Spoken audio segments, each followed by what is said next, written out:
Fenland Crusader here, and welcome to part 2 of tatey picking. Well, it's finally come and we're just about ready for it, so we'll just get straight on with it. Okay, so it's tatey picking time now. We've just adapted the back of this frame to take one of these plastic 3/4 ton boxes or whatever they are, and these were 4-stone weight carriers for one of my match players that I had, and I just remanufactured them with a 20mm spacer in there just so that they would sit on the frame. And then I welded a big gusset in this side, and the same in the opposite side, which you can't see now because it's covered up, but the box sits under the gusset underneath there, look. And so we store our tates in 1-ton boxes. We don't have much, only have enough to keep ourselves going in the family. And so instead of picking them by hand, which I've done every year, we've managed to get hold of the Massey potato picker. And as you can see, the box fits in there a treat, really. And yeah, this would have been the bagging unit, and it's quite chuffed with that. I say bugging about putting it in bags, or as on the other one that we got, which Trevor's got, it's got the elevator on, which means you've got to run another tractor and trailer at the side of the thing, and then when you've got them in the trailer, you've got to put them back in 1-ton boxes. So you might as well put them in a box. Job done. So we're pretty much all round to go. Don't think you'll probably see very well here, but I have polished the disc up just to stop it from sticking, hopefully, and the cyclone wheel. Look, I'll just give the top a polish with a wire wheel just to try and give it a good start. So we are going picking this afternoon, all being well. So catch you on the next.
That's on number 7 now.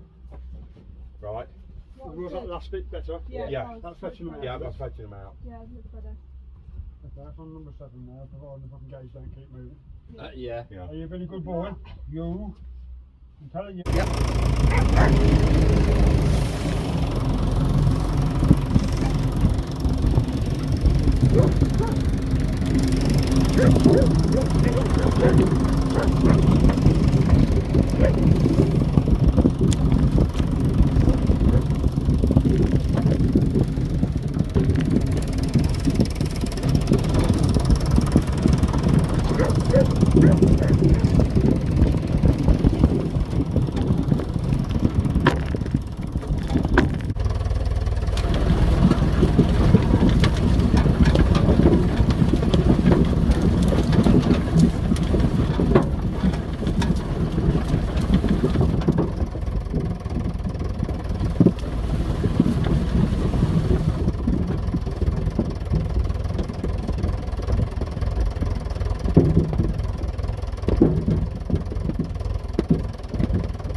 we've just been doing a bit of tatey picking with the Massey, as you can see, and this is the result of this year's crop. Look. When I get hold of one of these, look, to my hand, you can see that we've had a good do. I mean, even some of the smaller ones, like, you know, still a fair size, but and you get the monster ones, like, but no, they're good. I'll just take you across to the trailer to the ones we did yesterday.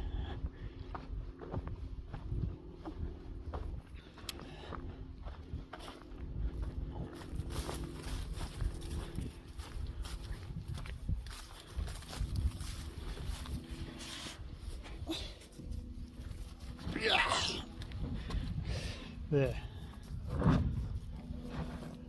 So we've got a few reds here, look. Light coloured reds. But you know, when you look at my hand, look, they're still fairish tates, look. Got some whites there. And some more reds there. And one of these is Stempster. And the other one, you know, I've just gone out my head, I can't think what it's called. I've got Duke of York, which I think was the reds. Yeah, I think Duke of York was reds, which is in that one. Stempster, and you know, I can't think of the one. I'll think of it later. Somebody ask me a question, I'll tell you.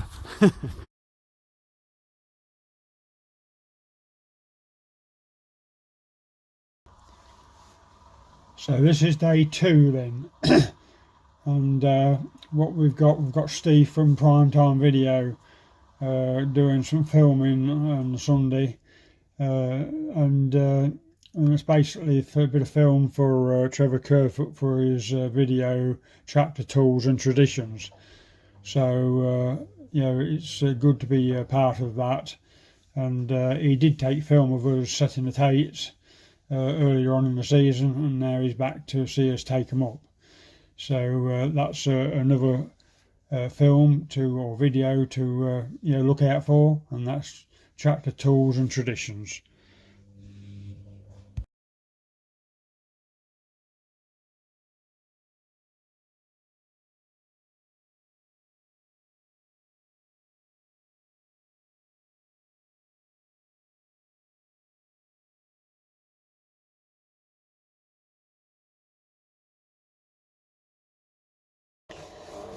So we keep stopping and starting, and the reason for that is the forward speed of the major in first gear is too quick for the machine, and it's feeding it a lot quicker than the people can pick the tates off. So that's why we stopped, just give them a chance to you know, pick the top deck off, then I'll reach forward again. But in a future video I will be putting a reduction gear into the tractor so it halves the first gear, and then that should alleviate the problem.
Okay, so we did have a little problem with the disc not turning, and when you look down there, sort of see the point, as it were, the guide for the tapes to go up the turbine, and you can see that ring there, look.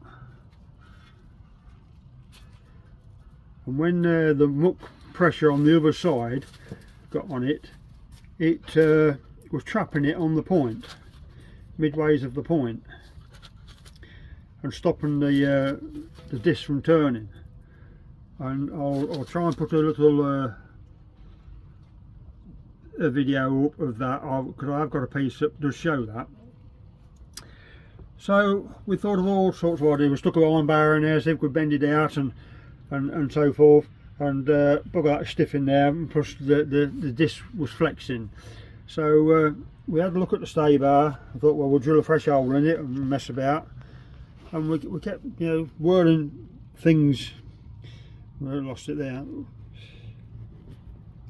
And then we looked at this end, we thought, we didn't know whether that was shoved in there, or it was threaded in there, or whether it'd been cut and broke and somebody stuck a piece in it. So we took it off. The bolts did come undone fairly well, so we took it off, and lo and behold, that bit in there is threaded. I'm at full arm's reach here trying to take a picture of that, because it's quite down the bottom of the machine, but whether you can see that's threaded or not, but you can be assured that that's threaded.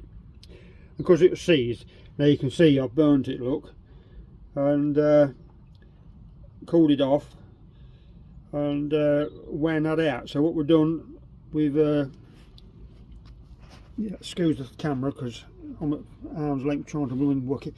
So we shortened it. I took 1/2 inch off the rod and 1/2 inch off the thread, because it was like, the thread was like about 2.5 inches long, and screwed it in so as to pull that away from the disc.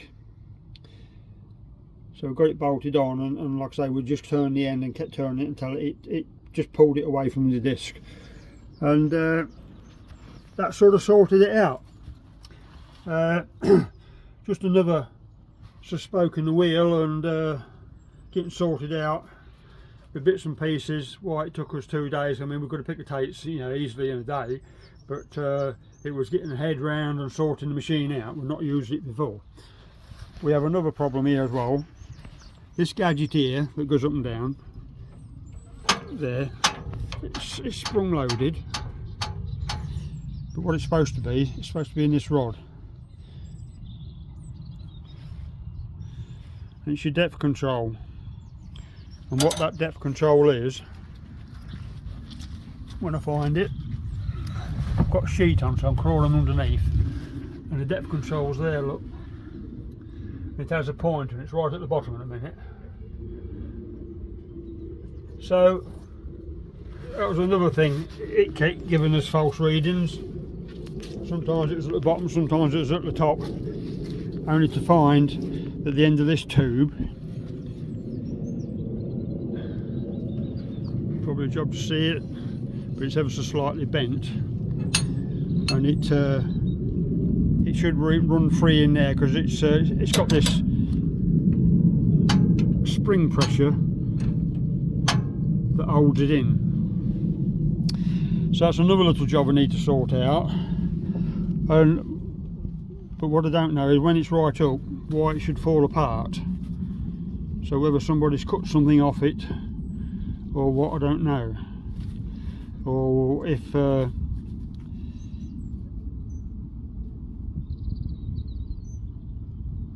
I've got to investigate it. You've got to get it apart and have a look at it and see if that's hollow all the way up or only so far in. I don't know, but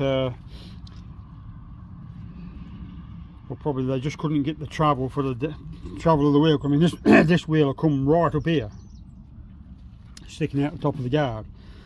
So I just need to get my head around that a little bit and see why it pops out when we lift it up at the ends.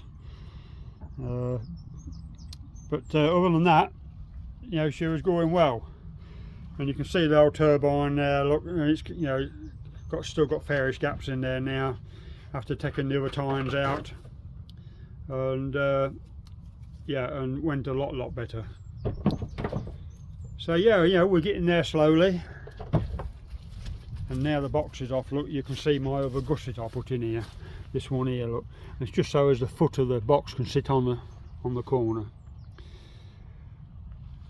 I've got to like the bagging spouts, which is on the sheet, but the bagging spouts that's in there, I've got to do a modification on them because it tend to bung up in there a little bit because the box doesn't go quite right underneath. But just all little bits, but we get in there and it does a good job. And albeit it's left a few takes behind in a place or two where we've stopped and messed about, if you've got a continuous run at you know, a slower pace, I'm sure it would take them up clean.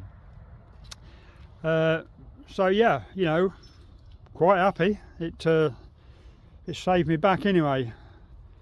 So all in all, good machine. But the thing also I like about it is it's small, it's compact compared to like the Wicksteads and your Peter Standard and your Johnsons and all them that had the big wheel in the back.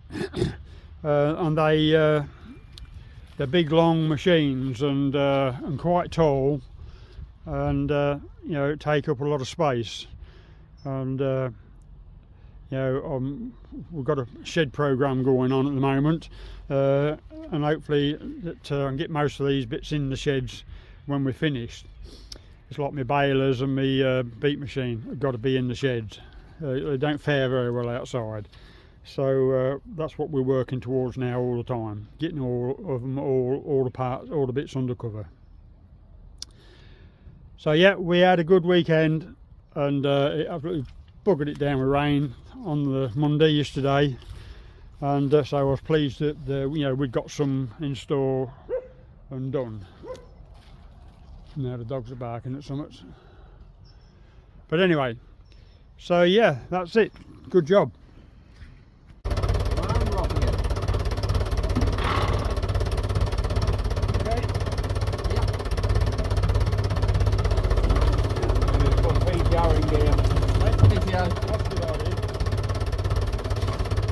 The buzzers didn't come on to warn me. That's the trouble.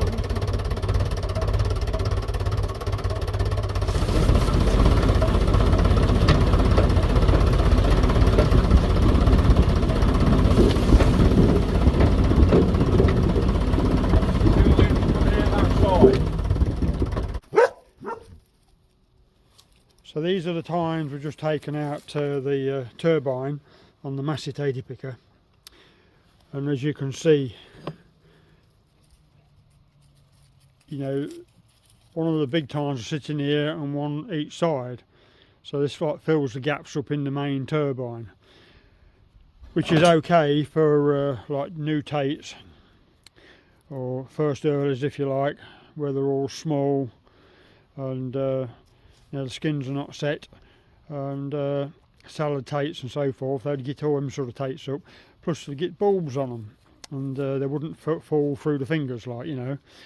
So well, we tried it the first day with them on, and basically it filled it full of muck, because you know, we're towards the end of the tater season here, you know, and the ground's wet, and created a platform, therefore end up taking all the muck up to the top rotor where the boys are picking off. So we dropped them out, and by golly, that really did make a difference in the amount of soil that was going up to the top. In fact, it's probably not enough soil going up to the top, and wants a little bit more to aid the bruising job, like. And them's all the bolts and clamps that go with it. So yeah, we're quite pleased that you know, we was able to have a go and sort it out. And although the hydraulics to it don't suit the systems that we've got here with the major, because we don't have the extra valve block needed to run the Fergie valve block, and so we just piped in from tip pipe live and then dumped back in there. But we're going to change that, because all my auxiliary systems will be on the tractor, and then we can just pipe direct to the rams, so I've got better control. It keeps blowing the relief valve on the thing, then you've got to stop, let it down a bit, and then go again until it goes up. And as soon as it blows the relief valve, for some reason the relief valve stays open. So as soon as you let it down and go again, you've got power again. So once I get the valve block on the tractor, that'll sort that job out, and I won't have to worry about that. And you know, it'll stay here, you know, for as long as I'm here now, and you know, it'll do a good job. For 16 years we've picked these up by hand, and now today, well, the last 2 days, we've picked them up with a picker, and I won't say it was quicker this time, because there's so many different settings and bits and pieces we had to alter and stuff just to make it all go, but we've all walked away with a nice straight back and no backaches, and you know, and no wet knees or crawling about on your knees picking them as well. So all in all, a result. Still got 2 rows to go though, but we've run out of Diablos, so we were hoping to get a couple more of them this week, so we can finish the other 2 rows off. So yeah, and there's all the tates on the trailer, and all them boxes are full. Far too many for what we normally have, but we grew 3 different kinds of seed this year, and as you can see, and we tried it all out, ended up with too much, and in fact we had to dump some seed because we just got too much. But so I'm going to sheet these down now for tonight, just stop the damp from getting on them and getting them wet again, and then we'll see what happens when we get the other 2 Diablos here, and then we can get them filled up and get sorted. So that's pretty much it for taty picking. But yeah, brilliant, quite pleased. Catch you on the next.